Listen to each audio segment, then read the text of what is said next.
Bismillahirrahmanirrahim. Assalamualaikum warahmatullahi wabarakatuh. Apa kabarnya sahabat-sahabat para pemirsa YouTube? Mudah-mudahan kita semua senantiasa berada dalam keadaan sehat walafiat, dilapangkan rizki serta dimudahkan dan dilancarkan dalam menjalankan aktivitas sehari-hari. Amin ya robbal alamin.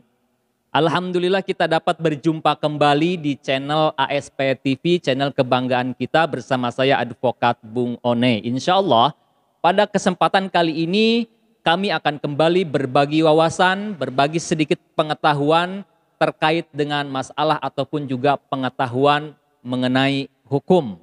Di mana pada kesempatan kali ini topik pembicaraan kita, topik ulasan kita yaitu mengenai hukum acara dan macam-macam hukum acara di Indonesia.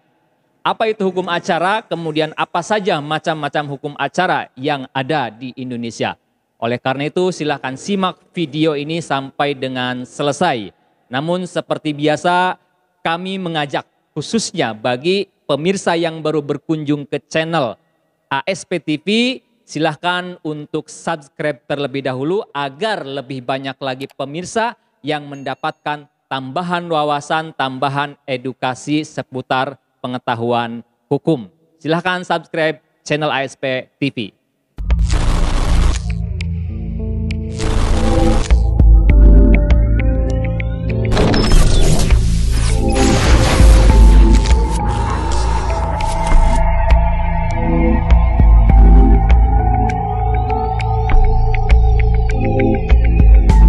Sahabat-sahabat subscriber, para pemirsa YouTube yang kami banggakan, yang kami hormati, langsung kita pada pokok pembicaraan kita pada kesempatan kali ini, yaitu mengenai hukum acara dan macam-macam hukum acara yang ada di Indonesia.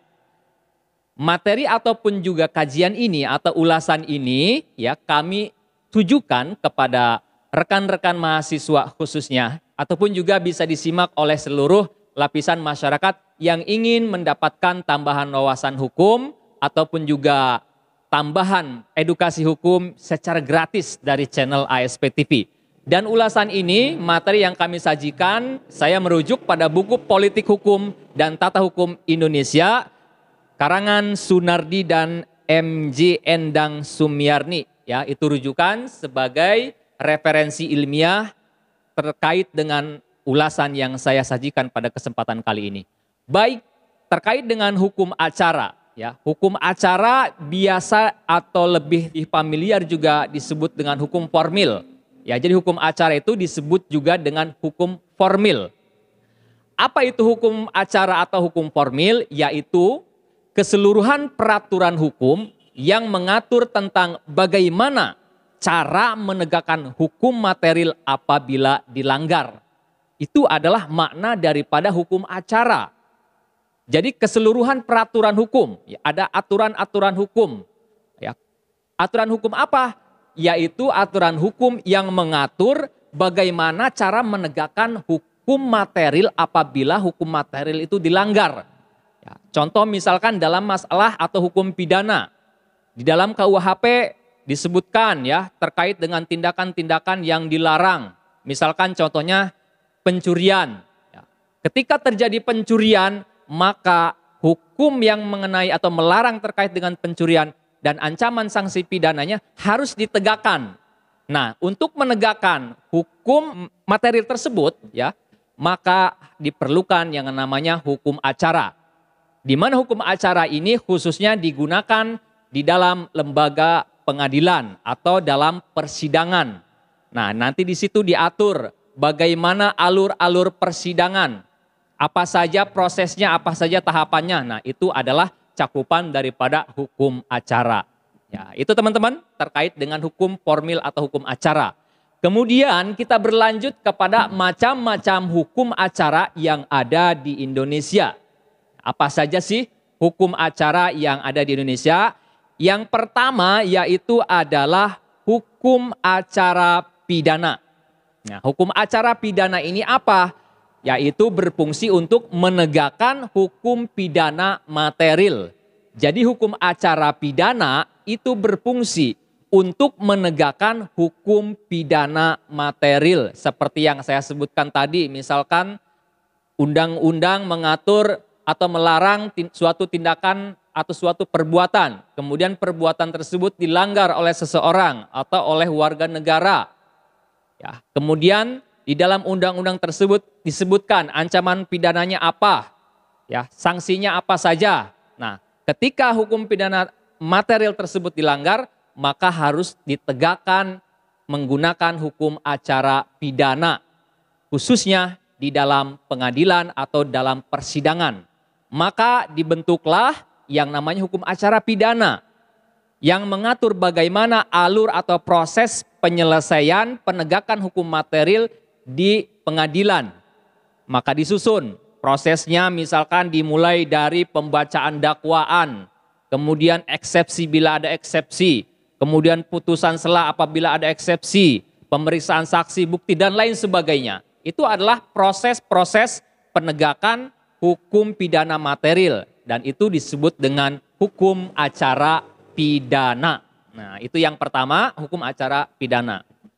Hukum acara pidana ini juga terkodifikasi ya di dalam sebuah buku besar atau sebuah kitab yang disebut dengan KUHP, Kitab Undang-Undang Hukum Acara Pidana.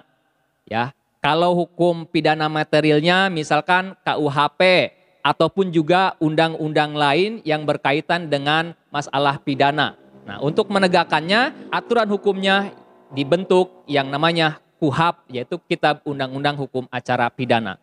Kemudian yang kedua, ada yang disebut dengan hukum acara perdata. Nah, kalau tadi hukum acara pidana, sekarang hukum acara perdata. Hukum acara perdata itu berfungsi untuk menegakkan hukum perdata material yang meliputi hukum misalkan antar individu atau individu dengan suatu badan hukum atau badan hukum dengan badan hukum lainnya. Kemudian yang berkaitan dengan aktivitas ekonomi ataupun juga bisnis. Nah, itu adalah hukum acara perdata yang berfungsi untuk menegakkan hukum perdata material. Misalkan yang berkaitan dengan suatu bisnis, ya, perjanjian misalkan atau suatu sewa menyewa dan lain sebagainya. Ketika ada yang melanggar, maka harus ditegakkan ya hukum perdata material, yaitu dengan cara diselesaikan di lembaga pengadilan apabila secara non litigasi tidak dapat diselesaikan. Nah, untuk menegakkan hukum perdata material tersebut dibentuk pula yang namanya hukum acara perdata dan juga sudah terkodifikasi dalam sebuah buku yang disebut Kitab Undang-Undang Hukum Acara Perdata yang mengatur bagaimana proses persidangan atau penegakan hukum perdata material. Dimulai misalkan pembacaan gugatan, kemudian jawaban, replik, duplik, dan alur-alur ataupun juga proses yang lainnya yang diatur berdasarkan Kitab Undang-Undang Hukum Acara Perdata. Nah, itu yang kedua, hukum acara perdata. Kemudian yang ketiga yaitu hukum acara tata usaha negara. Hukum acara tata usaha negara ini berfungsi untuk menegakkan hukum administrasi negara material. Nah, khususnya ini terhadap keputusan pejabat pemerintahan yang sifatnya individual, tertentu, dan final. Nah, jadi kalau hukum acara tata usaha negara ini berfungsi untuk menegakkan hukum administrasi negara material. Ya, misalkan ada keputusan pejabat negara atau pejabat pemerintahan, pejabat administrasi pemerintahan yang menurut seseorang keputusan pejabat pemerintahan atau pejabat administrasi pemerintahan itu merugikan, ya, merugikan individu yang lainnya. Maka keputusan tersebut atau misalkan berbentuk surat keputusan tersebut dapat digugat ke pengadilan tata usaha negara. Nah, proses-prosesnya ataupun juga tata caranya dan alur-alurnya itu ada aturan tersendiri. Maka digunakanlah hukum acara tata usaha negara. Di mana hukum acara tata usaha negara ini menggunakan hukum acara perdata. Hanya saja ada tahapan-tahapan yang berbeda ataupun juga tambahan-tambahan alurnya yang berdasarkan aturan hukum yang telah ditetapkan atau yang telah berlaku. Itu adalah hukum acara tata usaha negara. Kemudian yang keempat, yaitu hukum acara Mahkamah Konstitusi. Nah, hukum acara Mahkamah Konstitusi ini berfungsi untuk menegakkan sebagian hukum tata negara yang dilanggar. Ya, ataupun juga ini berkaitan dengan misalkan sengketa atau perselisihan hasil pemilihan umum. Terjadi perselisihan, maka diajukanlah ke Mahkamah Konstitusi. Nah, untuk menegakkan hukum tata negara yang dilanggar tersebut, maka dibentuk juga atau menggunakan hukum acara Mahkamah Konstitusi. Ya, itu adalah macam-macam hukum acara yang ada di Indonesia. Mudah-mudahan sedikit banyak bisa menambah wawasan kita, wawasan pengetahuan hukum khususnya. Sampai jumpa di video-video selanjutnya. Saya Advokat Bung Onim mengucapkan terima kasih atas perhatian Anda yang telah menyimak video ini sampai dengan selesai. Billahi taufiq wal hidayah. Wassalamualaikum warahmatullahi wabarakatuh.